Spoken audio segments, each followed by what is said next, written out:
നമസ്കാരം.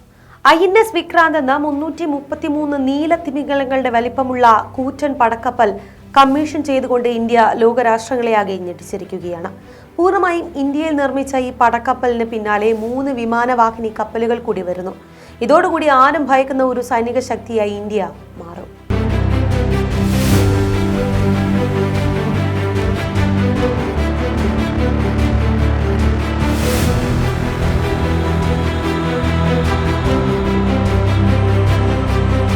ലോകത്തിലെ തന്നെ ഏറ്റവും വലിയ സൈനിക ശക്തിയായി അമേരിക്കയാണ് പൊതുവെ വിലയിരുത്താറുള്ളത് എങ്കിലും ചൈന ഘട്ടം ഘട്ടമായി സൈനിക കരുത്ത് ഉയർത്തുന്ന കാഴ്ചയാണ്.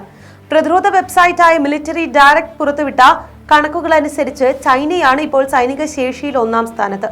100 പോയിന്റുള്ള ഇൻഡെക്സിൽ 82 പോയിന്റാണ് ചൈനയ്ക്ക് ലഭിച്ചത്. മികച്ച സൈനിക സംവിധാനങ്ങളും പ്രതിരോധ ബജറ്റും ഉണ്ടായിരുന്നിട്ടും അമേരിക്ക 74 പോയിന്റുമായി 2-ാം സ്ഥാനത്താണ്. റഷ്യ 69 പോയിന്റുമായി 3-ാം സ്ഥാനത്തും.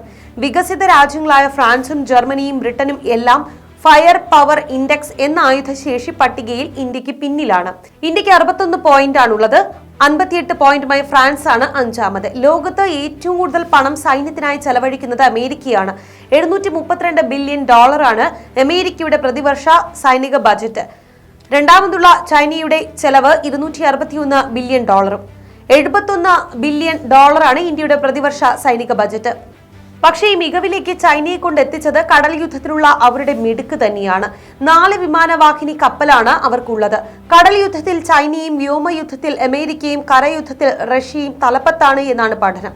സൈനിക ബജറ്റ്, സൈന്യത്തിന്റെ സജീവത, വായു, കര, നാവിക, ന്യൂക്ലിയർ വിഭവശേഷി, ശരാശരി വേതനം എന്നീ ഘടകങ്ങൾ ഉൾക്കൊള്ളുന്ന അൾട്ടിമേറ്റ് മിലിറ്ററി സ്ട്രെങ്ത് ഇൻഡെക്സ് ആണ് ഇത്.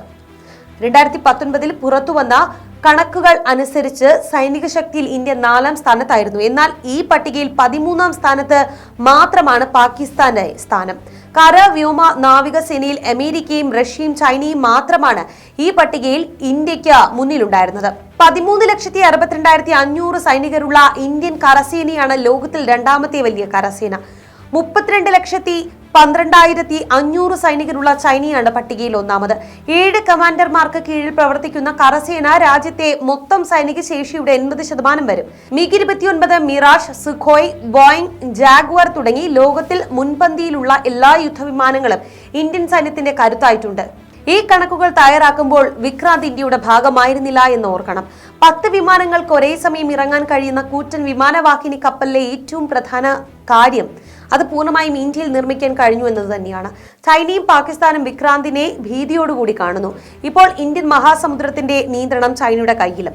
ശ്രീലങ്കയെ കടക്കിണിയിലാക്കി അവരുടെ ഹമ്പൻ തോട്ട തുറമുഖം വരെ കൈക്കലാക്കി. അവിടെ നിന്ന് ഇന്ത്യക്കെതിരെ ചാരവൃത്തി നടത്താനൊക്കെ ചൈന ശ്രമിച്ചിരുന്നു. വിക്രാന്തിന്റെ വരവോടുകൂടി ഈ ആധിപത്യത്തിന് തടയിടാൻ ഇന്ത്യക്ക് സാധിക്കും.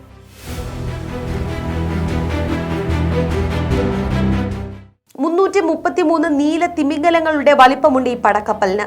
8 കിലോമീറ്ററോളം നടക്കണം വിക്രാന്തിനെ കണ്ടറിയാൻ. തദ്ദേശീയമായി വിമാനവാഹിനി രൂപകൽപ്പന ചെയ്ത് നിർമ്മിക്കാൻ ശേഷിയുള്ള ലോകത്തെ 6-ാമത്തെ രാജ്യം എന്ന അഭിമാന നേട്ടത്തിലേക്ക് ഇന്ത്യ എത്തി. വിമാനവാഹിനി നിർമ്മിക്കുന്ന രാജ്യത്തെ ആദ്യ കപ്പൽശാല എന്ന നേട്ടത്തിലേക്ക് കൊച്ചിയുടെ സ്വന്തം ഷിപ്പ്യാർഡ്. രാജ്യം 15 വർഷമായി കണ്ട സ്വപ്നമാണ് യാഥാർത്ഥ്യമായത്. 23,000 കോടി രൂപ ചെലവിട്ടാണ് ഇത് നിർമ്മിച്ചത്. 2002 കേന്ദ്രമന്ത്രിസഭയുടെ അംഗീകാരം പദ്ധതിക്ക് ലഭിക്കുന്നത്. കൊച്ചി കപ്പൽശാലയുമായി കരാറിൽ ഒപ്പുവെക്കുന്നത് 2007 നിർമ്മാണം തുടങ്ങിയത് 2009. 1971 ഇൻഡോ പാക് യുദ്ധത്തിൽ നിർണായകമായ പങ്കുവഹിച്ച ഇന്ത്യയുടെ ആദ്യ വിമാനവാഹിനി കപ്പലായ INS വിക്രാന്തിനോടുള്ള ആദരസൂചകമായിട്ടാണ് പുതിയ കപ്പലിനും വിക്രാന്ത് എന്ന് പേര് നൽകിയത്. 76% ഇന്ത്യൻ നിർമ്മിത വസ്തുക്കൾ ഉപയോഗിച്ച് കപ്പൽ നിർമ്മിച്ചിരിക്കുന്നു. 860 അടിയാണ് കപ്പലിന്റെ നീളം. 193 അടിയാണ് ഉയരം. 30 എയർക്രാഫ്റ്റുകളാണ് ഒരേ സമയം കപ്പലിൽ നിർത്തിയിടാൻ സാധിക്കുക. 4000 കിലോമീറ്ററാണ് വിക്രാന്തിന് നിർത്താതെ സഞ്ചരിക്കാനാവുക. 10 ഹെലികോപ്റ്ററുകളും 20 യുദ്ധവിമാനങ്ങളും വഹിക്കാൻ വിക്രാന്തിന് സാധിക്കും. MiG-29, റഫാൽ എന്നീ യുദ്ധവിമാനങ്ങൾ വിക്രാന്തിൽ ഉണ്ടാകും. കാമോവ് 30, MH-60 ഹെലികോപ്റ്ററുകളും ഇതിൽ ഉപയോഗിക്കും. തീർന്നില്ല, ഇനിയുമുണ്ട് വിക്രാന്തിന്റെ സവിശേഷതകൾ. വിക്രാന്തിൽ അത്യാധുനിക മൾട്ടി സ്പെഷ്യാലിറ്റി ആശുപത്രി അടക്കം എല്ലാ സൗകര്യങ്ങളുമുണ്ട്. ദിവസേന 4 ലക്ഷം ലിറ്റർ ശുദ്ധജലമാണ് ഇതിൽ ഉൽപ്പാദിപ്പിക്കുക. അതുപോലെ തന്നെ മണിക്കൂറിൽ 1000 ചപ്പാത്തിയും ഇഡലിയും തയ്യാറാക്കാവുന്ന അടുക്കളയും വിക്രാന്തിനുണ്ട്. സ്ത്രീകൾക്ക് പ്രത്യേകം താമസ സൗകര്യം, അതുപോലെ തന്നെ അത്യാധുനിക മാലിന്യ സംസ്കരണ പ്ലാന്റും വിക്രാന്തിന്റെ പ്രത്യേകതയാണ്. ഇന്ത്യൻ ഉപഭൂഖണ്ഡത്തിലെ സമുദ്രാധിപത്യത്തിലെ ഗെയിം ചേഞ്ചർ എന്നാണ് ഇന്ത്യ ടുഡേ കൊച്ചി കപ്പൽ നിർമ്മാണശാല നിർമ്മിച്ച വിക്രാന്ത് എന്ന അത്ഭുതത്തെ വിശേഷിപ്പിക്കുന്നത്. ഇന്ത്യ ചൈന സൈനിക ബലാബലത്തിൽ വലിയ ആത്മവിശ്വാസം ഇത് ഇന്ത്യക്ക് നൽകുന്നു.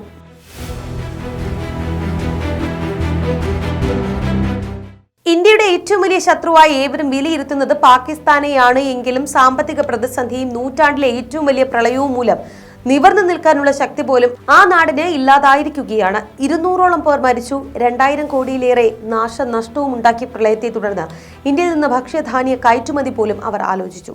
ഈ സമയത്ത് ഒരു യുദ്ധത്തെക്കുറിച്ചൊന്നും അവർ ചിന്തിക്കില്ല എന്നും ഉറപ്പ്. ആയുധങ്ങളാകട്ടെ ഇന്ത്യക്കുള്ളതിന്റെ പകുതി മാത്രമാണ് പാകിസ്ഥാന്റെ പക്കൽ.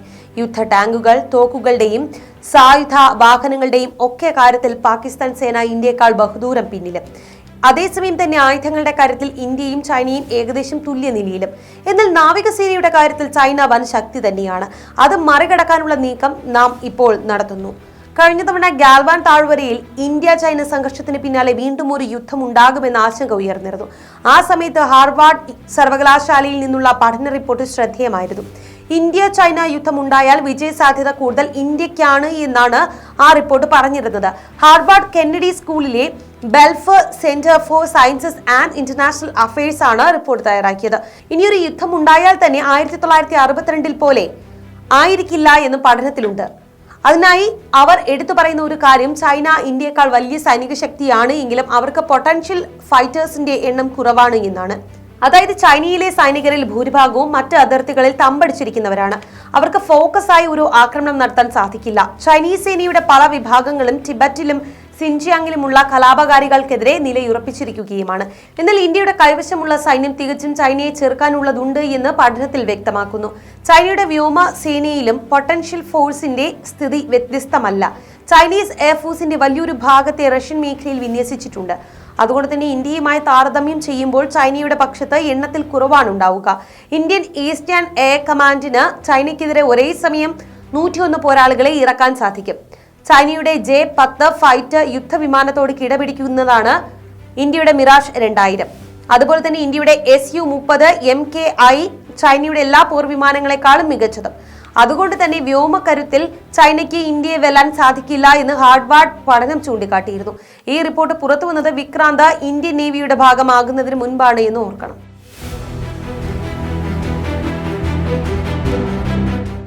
സമുദ്രത്തിലെ ചാരപ്രവൃത്തിക്ക് തടയിടാനും വിക്രാന്തിന് സാധിക്കും. ലോകരാഷ്ട്രങ്ങൾ രഹസ്യമായി വീക്ഷിച്ചിരുന്ന ചാരയുദ്ധത്തിൽ ഇന്ത്യ ചൈനയെ ഈയിടെ മലർത്തിയടിച്ചതും വാർത്തയായതാണ്. ചാരപ്പണിക്കായി ശ്രീലങ്കൻ തീരത്ത് ചൈനയുടെ യുദ്ധ ചാരക്കപ്പലായ യുവാൻവാങ് 5 ഇന്ത്യ ഉയർത്തിയ സിഗ്നൽ മതിലിൽ കുടുങ്ങി നിഷ്പ്രഭമായിരുന്നു. ഇസ്രയേൽ ടെക്നോളജി വഴി ഇന്ത്യയുണ്ടാക്കിയ പ്രതിരോധ മതിലിലൂടെയാണ് ഈ നേട്ടം സാധ്യമായത്. ചൈനയുടെ യുദ്ധ ചാരക്കപ്പലായ യുവാൻവാങ് 5 ഇന്ത്യൻ മഹാസമുദ്രത്തിലെ ശ്രീലങ്കൻ തുറമുഖമായ ഹമ്പൻതോട്ടയിൽ ഓഗസ്റ്റ് 16 നങ്കൂരമിട്ടത് ഏറെ ആശങ്കകൾക്ക് വകവച്ചിരുന്നു. ഇന്ത്യയുടെ എതിർപ്പ് അവഗണിച്ചിട്ടാണ് കപ്പലിന്റെ വരവും. 750 കിലോമീറ്ററിനുള്ളിലെ സിഗ്നലുകൾ ചോർത്താൻ കഴിവുള്ള യുവാൻവാങ് 5 ഉപയോഗിച്ച് കൂടംകുളം ആണവ നിലയം, ശ്രീഹരിക്കോട്ട, തുമ്പ, ISRO, കൊച്ചി കപ്പൽ നിർമ്മാണശാല തുടങ്ങി 50ഓളം സുപ്രധാനമായ രഹസ്യ മേഖലകളിലെ സിഗ്നലുകൾ ചോർത്തുക എന്നത് ചൈനയുടെ ലക്ഷ്യം തന്നെയായിരുന്നു എന്നാണ് CNN റിപ്പോർട്ട് ചെയ്തത്. ലോകത്തിലെ ഏറ്റവും ശക്തമായ ചാര സംവിധാനങ്ങളുള്ള കപ്പലാണ് ചൈനയുടെ യുവാൻവാങ്. അത് ഒരു പ്രദേശത്ത് വന്നു നിന്നാൽ അതിന്റെ 750 കിലോമീറ്റർ ചുറ്റളവിലുള്ള സകല വസ്തുക്കളുടെയും വിവരങ്ങൾ എടുക്കാനുള്ള സംവിധാനം ഉണ്ട്. ആണവ, മിസൈൽ, ബഹിരാകാശ സംവിധാനങ്ങളിലെ സിഗ്നലുകൾ ചോർത്താൻ കഴിയുന്ന ഇതിനെ ഹൈടെക് ഗവേഷണ കപ്പൽ എന്നാണ് ഇതിന് ചൈന നൽകുന്ന വിശേഷണം. പക്ഷേ ഗവേഷണമല്ല, ചാരപ്പണിയാണിത് നടത്തുന്നത് എന്ന് ഏവർക്കും അറിയാം. ഇന്ത്യ ഇസ്രയേൽ സാങ്കേതിക വിദ്യ പ്രകാരമുള്ള മിസൈൽ മതിൽ പണിതിട്ടാണ് രാജ്യത്തെ കാത്തത്. ഇറാഖ് യുദ്ധകാലത്ത് സദ്ദാം അയച്ച സ്കഡ് മിസൈലിൽ നിന്ന് കുവൈത്തിന് പ്രതിരോധ കവചം ഒരുക്കിയതുപോലുള്ള ഒരു ടെക്നോളജിക്കൽ വാർ ആയിട്ടാണ് CNN ഇതിനെ വിലയിരുത്തിയത്. കഴിഞ്ഞ മാസം 16 ഹമ്പൻതോട്ടയിൽ തമ്പടിച്ച ചൈനീസ് ചാരക്കപ്പലിന് പക്ഷേ ഈ പ്രതിരോധ മതിലിൽ തട്ടി ഒരു സിഗ്നലും കിട്ടിയിട്ടില്ല എന്നത് സൈനിക സ്പെഷ്യലിസ്റ്റുകളായ വിദഗ്ധർ ചൂണ്ടിക്കാട്ടുന്നു. ചൈനീസ് കപ്പലിനെതിരെ സാറ്റലൈറ്റ് സിഗ്നൽ ഷീൽഡിനായി ഇന്ത്യ വലിയ സംവിധാനങ്ങളും ഒരുക്കിയിരുന്നു. ഇന്ത്യ 4 ഉപഗ്രഹങ്ങളും ഒരു യുദ്ധക്കപ്പലും ഇതിനായി വിന്യസിച്ചു. GSAT 7 സാറ്റലൈറ്റുകളും RISAT, EMISAT എന്ന സ്പൈ സാറ്റലൈറ്റും ഒപ്പം നാവികസേനയുടെ ആശയവിനിമയ യുദ്ധക്കപ്പലും ഇന്ത്യ വിന്യസിച്ചു. EMISAT ഉപഗ്രഹത്തിലെ കൗഡില്യ ഇലക്ട്രോണിക് ഇന്റലിജൻസ് പാക്കേജ് ഉപയോഗിച്ചിട്ടാണ് സിഗ്നൽ ഷീൽഡിംഗ് നടത്തിയത്. ഇത് ഇസ്രയേൽ ടെക്നോളജിയാണ്. ചൈനീസ് ചാരക്കപ്പലുകളിൽ നിന്നുള്ള നിരീക്ഷണ സിഗ്നലുകൾ തടയാനും വ്യതിചലിപ്പിക്കാനും ഈ ഷീൽഡിന് സാധിച്ചു. ഇപ്പോൾ INS വിക്രാന്തിൽ നാം ഇസ്രയേൽ ടെക്നോളജി വഴി സിഗ്നൽ പ്രതിരോധ സംവിധാനം ഏർപ്പെടുത്തിയിട്ടുണ്ട്. അതായത് ഇനി നമുക്ക് ചൈനയുടെ ചോർത്താൽ ഭയക്കേണ്ട കാര്യമില്ല. യുവാൻ മാങ്ങിനെ വിക്രാന്ത് കൊണ്ട് തന്നെ തടയാം.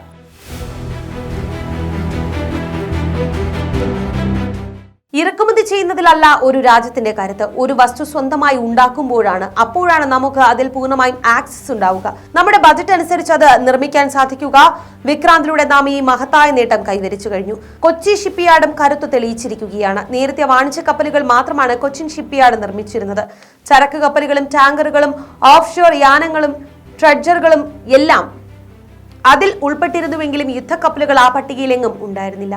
എന്നിട്ടും രാജ്യം ആദ്യമായി വിമാനവാഹിനി നിർമ്മിക്കാൻ തീരുമാനിച്ചപ്പോൾ നിർമ്മാണ കരാർ കൊച്ചി കപ്പൽശാലയെ തേടിയെത്തിയതിനും കൃത്യമായ കാരണമുണ്ട്. രാജ്യത്തെ ഏറ്റവും വലിയ ഡ്രൈ ഡോക്കുകൾ അന്ന് കൊച്ചി കപ്പൽശാലയിലായിരുന്നു. ഇന്ത്യയുടെ മുൻ വിമാനവാഹിനി INS വിരാട് 1991 മുതൽ വിവിധ വർഷങ്ങളിലായി 13 തവണ അറ്റകുറ്റപ്പണി നടത്തിയത് കപ്പൽശാലയിലായിരുന്നു. സാങ്കേതിക വിദ്യയിലെ മുന്നേറ്റങ്ങൾക്കനുസൃതമായി ഷിപ്പ് ഡിസൈൻ ബ്യൂറോയിലെ കപ്പൽ രൂപകൽപ്പന വിദഗ്ധർ കോറിയിട്ട രേഖാചിത്രങ്ങളിൽ നിന്ന് ഉരുക്കിൽ തീർത്ത പടുകൂറ്റൻ വിമാനവാഹിനിയിലേക്കുള്ള INS വിക്രാന്തിന്റെ പരിണാമഘട്ടം പ്രതിസന്ധികളുടേതായിരുന്നു. അടിക്കടി ഡിസൈൻ വ്യതിയാനങ്ങളും മാറ്റങ്ങളും എല്ലാം വെല്ലുവിളിയുമായി. യുദ്ധക്കപ്പൽ നിർമ്മിക്കാൻ ആവശ്യമായ സ്പെഷ്യലൈസ്ഡ് സ്റ്റീൽ ആയിരുന്നു മറ്റൊരു വെല്ലുവിളി. റഷ്യയിൽ നിന്നുള്ള ഇറക്കുമതി മുടങ്ങിയതോടുകൂടി അത് സ്വന്തമായി ഉൽപ്പാദിപ്പിക്കുക എന്ന ദൗത്യം DRDOയും സെയിലും ഏറ്റെടുത്തു. ഈ സ്റ്റീൽ വെൽഡ് ചെയ്യാനുള്ള ഉയർന്ന നിലവാരത്തിലുള്ള ഇലക്ട്രോഡുകൾ മിശ്രധാതു നിഗം ലിമിറ്റഡ് എന്ന പൊതുമേഖലാ സ്ഥാപനം വികസിപ്പിച്ചു. ഇത് ഉപയോഗിക്കുന്നത് എങ്ങനെയെന്ന് 500 ജീവനക്കാർക്ക് പരിശീലനം നൽകി. കപ്പലിന്റെ ബോഡി നിർമ്മാണം ആരംഭിച്ച ശേഷം എത്തിക്കുന്ന വലിയ ഉപകരണങ്ങൾ ഉള്ളിലെത്തിക്കുക എന്നതായിരുന്നു മറ്റൊരു പ്രതിസന്ധി. എല്ലായ്പ്പോഴും ബോഡി മുറിച്ചു നീക്കിയ ശേഷം ഇവ ഉള്ളിൽ കടത്തേണ്ടി വന്നു. പ്രൊപ്പല്ലറിന്റെ 100 മീറ്റർ നീളമുള്ള ഷാഫ്റ്റ് ഉള്ളിൽ കടത്താൻ പ്രത്യേകം ജിഗ് തന്നെ കപ്പൽശാല ജീവനക്കാർ നിർമ്മിച്ചെടുത്തു. നിർമ്മാണം പൂർത്തിയാക്കിയ കപ്പൽ നീറ്റിലിറക്കുന്നതും വൻ പ്രതിസന്ധിയായി. കപ്പലിൽ നിന്ന് വിമാനങ്ങളെ പറന്നുയരാൻ സഹായിക്കുന്ന മുകളിലേക്ക് വളഞ്ഞ മൂക്ക് കപ്പൽ വെള്ളത്തിൽ ഇറക്കിയിട്ട് ശേഷം ഘടിപ്പിക്കാനായിരുന്നു പദ്ധതി.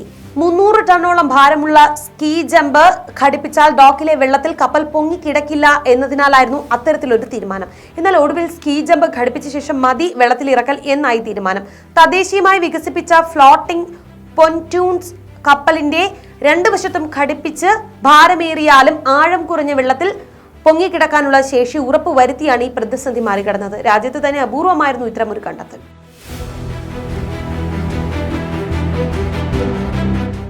സൈനിക ശക്തി എന്നാൽ പലപ്പോഴും സഖ്യങ്ങളുടെ വിജയമാണ്. ആർമി ഇല്ലാത്ത രാജ്യങ്ങൾ പോലും ഇന്ന് നാറ്റോ സഖ്യത്തിന് കീഴിൽ സുരക്ഷിതരാണ്. ഇവിടെയും ഇന്ത്യക്ക് ഒരുപാട് നയതന്ത്ര മുന്നേറ്റങ്ങൾ ഉണ്ടാക്കാനായിട്ടുണ്ട്.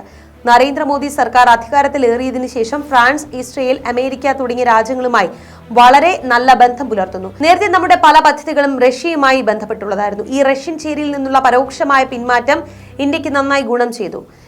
ഇന്ന് ഇന്ത്യൻ വ്യോമസേനയുടെ കരുത്ത് ഫ്രാൻസും US തന്ന പല വിമാനങ്ങളും അവയുടെ സാങ്കേതിക വിദ്യയുമാണ്. നേവിയുടെ കാര്യത്തിലുള്ള പിന്നോക്കാവസ്ഥ അമേരിക്കൻ പിന്തുണയോടെയാണ് നാം മാറ്റിയെടുക്കുന്നത്. പക്ഷേ ഇന്ത്യക്ക് സാങ്കേതികമായ എല്ലാ സഹായങ്ങളും ചെയ്യുന്നത് ഇസ്രയേൽ എന്ന കുഞ്ഞനും കരുത്തനുമായ രാഷ്ട്രമാണ്. കാർഗിലിലെ പാകിസ്ഥാന്റെ നുഴഞ്ഞുകയറ്റം കണ്ടെത്തി ഇന്ത്യയെ അറിയിച്ച് നമ്മുടെ രാജ്യത്തെ വലിയൊരു വിപത്തിൽ നിന്ന് രക്ഷിച്ചത് സാക്ഷാൽ ഇസ്രയേലാണ്. അവരുടെ സാറ്റലൈറ്റ് ഉപയോഗിച്ച് എടുത്ത ചിത്രങ്ങൾ ഇസ്രയേൽ തത്സമയം നമുക്ക് നൽകിക്കൊണ്ടിരുന്നതും കാർഗിൽ യുദ്ധത്തിൽ ഭാരതത്തിന് നിർണായകമായി. യാതൊരു പ്രതിഫലവും ഇല്ലാതെ ഒരു സൗഹൃദ രാഷ്ട്രം എന്ന നിലയിലാണ് അവർ ഇന്ത്യയെ സഹായിച്ചത്. ഇപ്പോൾ നിർണായകമായ ബഹിരാകാശ സൈനിക ആണവ രഹസ്യങ്ങൾ ചോർത്താൻ ലക്ഷ്യമിട്ടിറങ്ങിയ ചൈനയ്ക്കും ഇസ്രയേൽ ടെക്നോളജിയിലൂടെയാണ് നാം 8ന്റെ പണി കൊടുത്തത്. ഇസ്രയേലുമായി വളരെ ഊഷ്മളമായ ബന്ധം ഇന്ത്യക്കുണ്ട്. മോദി അധികാരത്തിലേറിയതോടുകൂടി ഇരു രാജ്യങ്ങളും തമ്മിലുള്ള ബന്ധം കൂടുതൽ ദൃഢമായി. അതുപോലെ തന്നെ ഇപ്പോൾ ഓസ്ട്രേലിയയാണ് ഇന്ത്യയുടെ പുതിയ മിലിറ്ററി സൗഹൃദ രാഷ്ട്രമായി മാറിയതും. വ്യോമസേനയെ നവീകരിക്കുന്ന കാര്യത്തിൽ അവർ നമ്മെ സഹായിക്കുന്നു. ഇനിയുള്ള കാലത്ത് സൈനിക ശേഷി എന്നാൽ വെറും കാലാൾപ്പടയുടെ കരുത്തല്ല, സൈന്യത്തിലും റോബോട്ടിക്സ് കടന്നുവരുന്ന കാലമാണ് ഇത്. ഡ്രോണുകൾ യുദ്ധം ചെയ്യുന്ന കാലമാണ് വരാൻ പോകുന്നത്. ആ രീതിയിൽ വളർന്നു വരാൻ തക്ക സൗഹൃദ രാഷ്ട്രങ്ങളെ നിലനിർത്താൻ കഴിയുന്ന നിലയിൽ ഇന്ത്യ വിദേശ ബന്ധങ്ങളും കൊണ്ടുപോകുന്നത് കൊണ്ടാണ് ഈ നേട്ടം കൈവരിക്കാൻ സാധിക്കുന്നത്. INS വിക്രാന്തിന് പിന്നാലെ രാജ്യം പ്രഖ്യാപിച്ച 3 വിമാനവാഹിനി കപ്പലുകൾ പൂർത്തിയാകുന്നതോടെ ലോകത്തിലെ 3ാമത്തെ ആയുധ ശക്തിയായി ഇന്ത്യ മാറും. നിലവിലെ അവസ്ഥയനുസരിച്ച് പൃഥ്വി, അഗ്നി മിസൈലുകൾ ഉപയോഗിച്ച് INS വിക്രാന്തിലൂടെ ഇന്ത്യക്ക് ഷാങ്ഹായിയെയോ ബീജിംഗിനെയോ ആക്രമിക്കാവുന്നതേയുള്ളൂ. ഈ ഞെട്ടൽ ശരിക്കും ചൈനയ്ക്കും മറ്റ് ലോകരാഷ്ട്രങ്ങൾക്കുമുണ്ട്. പക്ഷേ എന്നും സമാധാനത്തിന് വേണ്ടി നിലകൊണ്ട രാജ്യമാണ് ഇന്ത്യ. നമ്മെ ഇങ്ങോട്ട് ആക്രമിക്കാതെ നാം ഒരു യുദ്ധത്തിലും പങ്കെടുക്കില്ല. ഒരു ഭീകരവാദത്തിനും പ്രത്യക്ഷമായും പരോക്ഷമായും പിന്തുണയും കൊടുക്കില്ല. ആ ഒരു ക്ലീൻ ഇമേജിൽ നിന്നുകൊണ്ട് സമാധാനത്തിന് വേണ്ടി ഞങ്ങൾ ഇവയൊക്കെ ഉണ്ടാക്കുന്നു എന്ന് ഉറച്ചു പറയാനും ഇന്ത്യക്ക് സാധിക്കും.